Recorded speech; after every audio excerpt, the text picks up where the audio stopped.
Ah, cette sonnerie, c'est quand une de mes ex m'envoie un message. Hey, coucou Michel, ça va? Oh, mais c'est que ça fouette!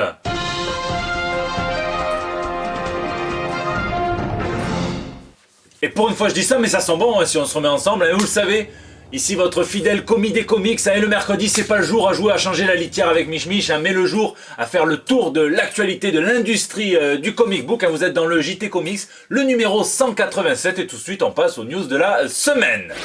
François Falzar. Dans la vie, il y a les génies du mal et puis il y a les autres. Hein. Les autres comme celui que l'on a surnommé Comics dans le Futman, hein, qui a volé pour près de $300 de comics anciens dans le magasin Cosmic Rays, tout simplement en se les enfilant dans le pantalon. Hein, tout collé à son mini Mjolnir et à ses deux pierres de l'infini, toute moite à tout près de son sillon interfessier ruisselant, hein, à l'idée de se faire prendre. Moi je dis qu'il devrait y avoir des conventions qui protègent les comics de ce genre de mauvais traitement. Bon, il a débloqué 2 trophées dans sa mission. Hein, le trophée du gros fils de pute, hein, ça c'est le type qui te vole hein, en se carrant des comics dans le pantalon mais qui part en te faisant un grand coucou, et le trophée du ninja con, hein, le type qui te vole mais qui fixe bien dans les yeux hein, la caméra de sécurité comme s'il pouvait la désactiver là comme ça avec son regard de braise. J'espère hein, qu'ils le retrouveront, en tout cas le type leur a facilité la tâche puisqu'il n'est pas très fut-fut.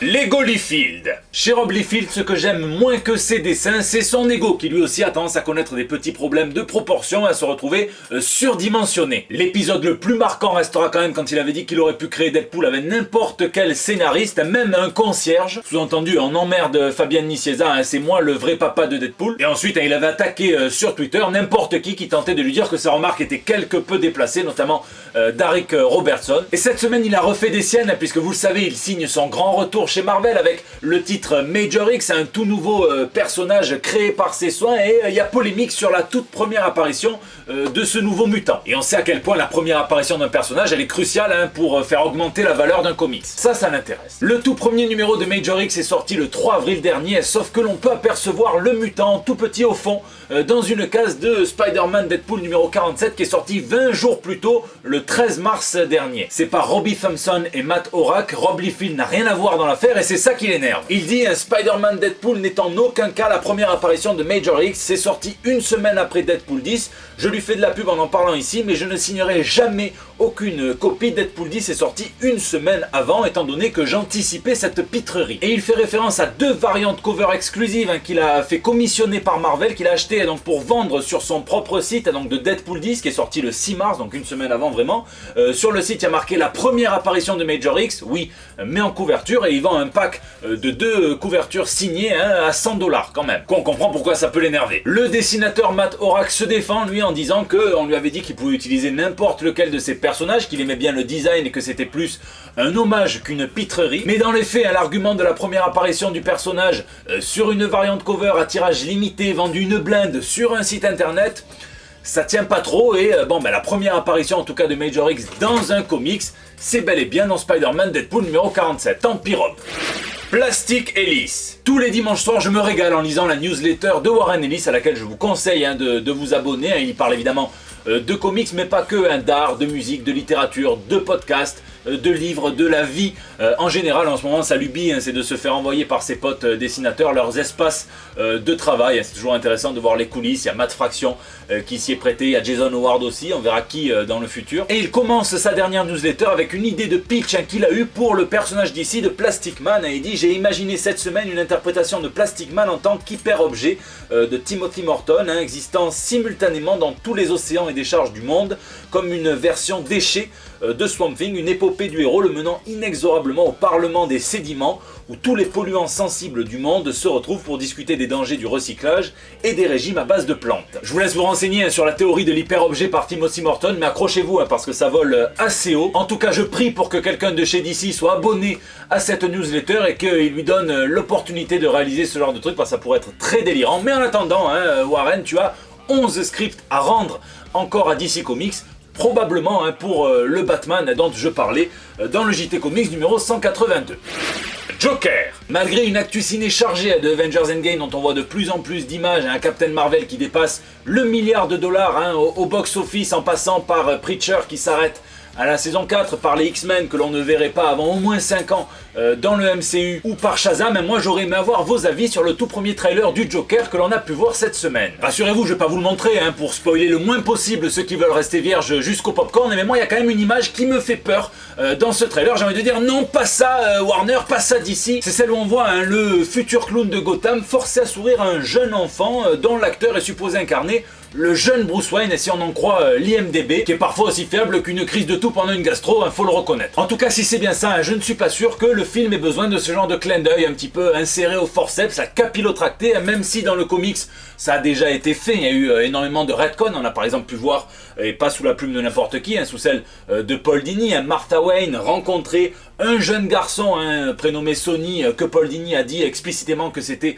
le Joker, hein, donc lorsqu'elle travaillait en tant qu'aide dans l'hôpital de Leslie Tompkins. Il existe même une théorie qui dit que Bruce Wayne et le Joker sont des frères, hein, essentiellement développés à partir du run de Scott Snyder. Mais là non, pas ça, hein, surtout que le film a l'air de s'approprier de près ou de loin hein, plusieurs récits iconiques des origines du Joker. Il n'y en a pas eu 36 000 non plus. The Man Behind The Red Hood, hein, 11 ans après la création du clown, Arkham Asylum, Joker si on est large, ou encore le cultissime The Killing Joke. Et justement, pour moi, la vraie question la plus importante, c'est pas de savoir si le Joker a déjà rencontré Bruce Wayne quand il était jeune, mais plutôt est-ce que le Joker a besoin d'une origin story? Alors oui et non, hein. Moi j'adore l'idée de ce personnage qui sort de nulle part, hein, qui est un véritable agent du chaos, dont on ne connaît absolument pas les origines, voire même que lui nous prouve qu'elles ne sont pas importantes ou qu'il s'en fout, un petit peu comme dans The Killing Joke, qui est considéré comme canonique. Ça paraît béton hein, jusqu'à ce que le Joker nous dise quelque chose du genre m'est arrivé, tu sais quoi, je n'en suis pas vraiment sûr, parfois je m'en souviens d'une façon, parfois d'une autre,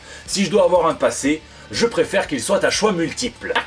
C'est ça qui est malin je trouve, hein. Il nous présente une version, il installe, c'est crédible, ça nous plaît, puis pof, il la balaye d'un revers de main, un petit peu comme Michel hein, et nos 3 ans et 6 jours de vie commune. C'est ce qu'a très bien compris Nolan hein, dans son The Dark Knight, hein, puisque le Joker n'a pas une seule version pour certains points clés de ses origines, mais plusieurs. Et au fond, c'est peut-être pas d'avoir des origines gravées dans la roche qu'importe, mais c'est plutôt de sniper le moment ou les conditions qui font que, à l'instant T, un homme décide d'agir comme le Joker. À la fin des années 80, c'est le crime organisé, et notamment la vente de drogue, ainsi que la montée de l'individualisme qui inquiète et qui préoccupe la société. Et paf, on a Jack Nicholson qui nous dépeint un Joker gangster ultra narcissique. Au pic de la guerre en Irak, hein, et on sait les nombreux mensonges qui ont été colportés par le gouvernement américain sur ce conflit, on nous donne le Joker version Heath Ledger, et donc un mec totalement désintéressé par l'argent qui veut juste voir le monde brûler, hein, si on croit la métaphore d'Alfred, et qui utilise pour cela des tactiques de guérilla urbaine, ce qui fait dire à beaucoup que ça pourrait être un vétéran de guerre souffrant d'un gros stress post-traumatique, ou même un agent hein, du contre-terrorisme ou de la CIA qui est devenu véreux. Et le truc magique avec le Joker, c'est que toutes ces versions pourraient fonctionner, hein, ce qui fait de lui le vilain parfait pour explorer hein, ce que peut produire de pire un contexte économico-socio politico-culturel. Et en ça, le film de Todd Phillips et la prestation de Joaquin Phoenix sentent très très bon, puisque on va voir que dans une Amérique complètement divisée, aussi bien économiquement que socialement, eh bien, il n'a pas forcément besoin de plonger dans une vasque d'acide pour devenir fou, simplement de sortir vivre dans la rue. Le fait que ce soit un film indépendant, hors de ce fameux univers cinématographique étendu de chez DC, que je pensais mort mais apparemment pas, me rassure aussi énormément. Ça veut dire qu'il y aura plus de liberté, donc peut-être qu'on va avoir droit à un Taxi Driver version Gotham, jusqu'à ce que Todd Phillips balaye tout ça d'un revers de la main et qu'on apprenne que le Joker est devenu un psychopathe parce qu'il a vu Gad Elmaleh lui voler tout un spectacle et devenir riche à sa place. Rafale de news.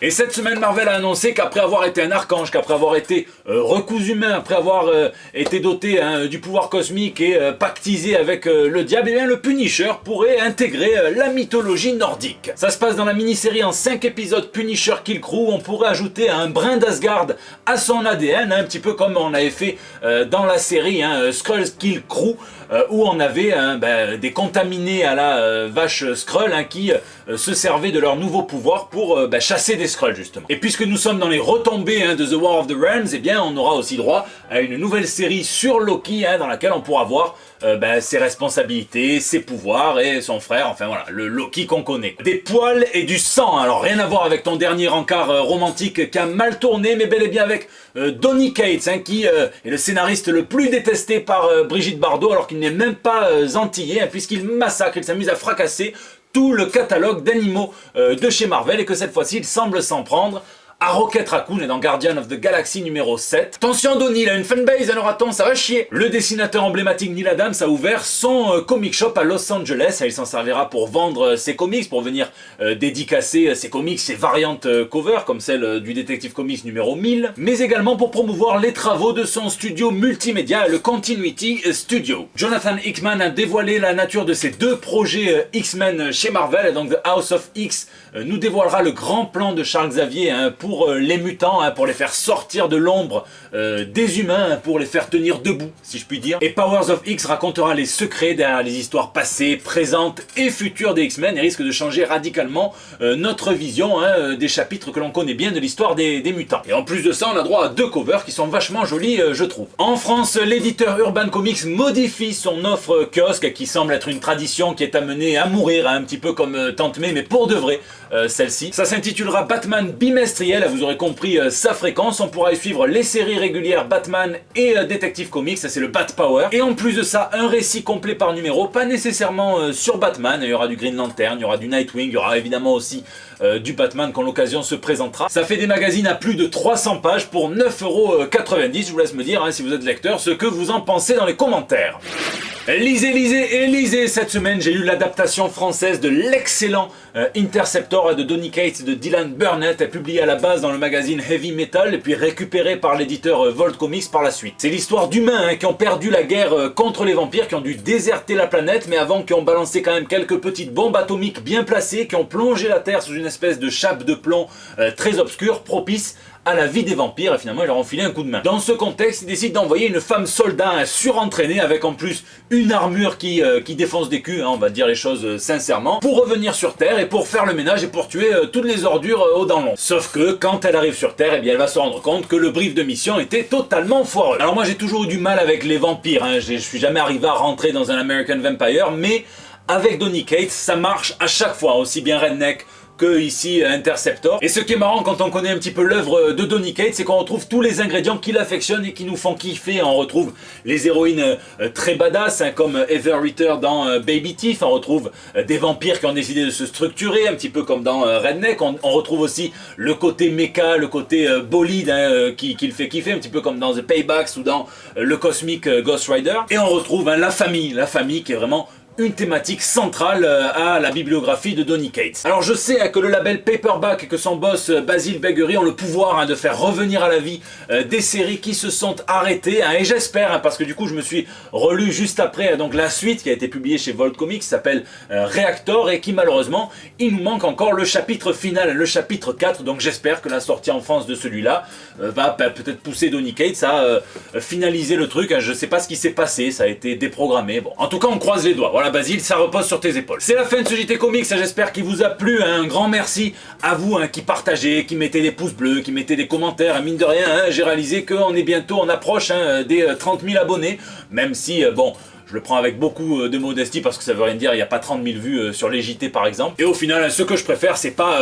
votre nombre, mais c'est votre mobilisation. Vous êtes solide, vous êtes là, vous commentez, vous débattez, donc ça c'est intéressant, et toujours avec, dans 99,9% des cas, plein de bienveillance. Donc n'hésitez pas à me dire ce que vous en pensez, à réagir donc dans les commentaires de YouTube, où je réponds à chacun d'entre vous, sur les réseaux sociaux, sur Facebook, sur Twitter, sur Instagram, où vous pouvez aussi me laisser vos petits messages pour le bandeau, comme tous les mardis. Je vous fais des gros bisous, je vous dis à la semaine prochaine pour des nouvelles toutes fraîches. Ah, peut-être un news de Michel. Non, alors, non, c'est pas ce que vous croyez. Mais, non, en fait c'est parce que j'ai jamais vraiment eu de papy, du coup, bon, ben voilà, j'ai fait des transferts, enfin bon, ça remonte sûrement à l'enfance. Je vais m'allonger, peut-être on va en parler.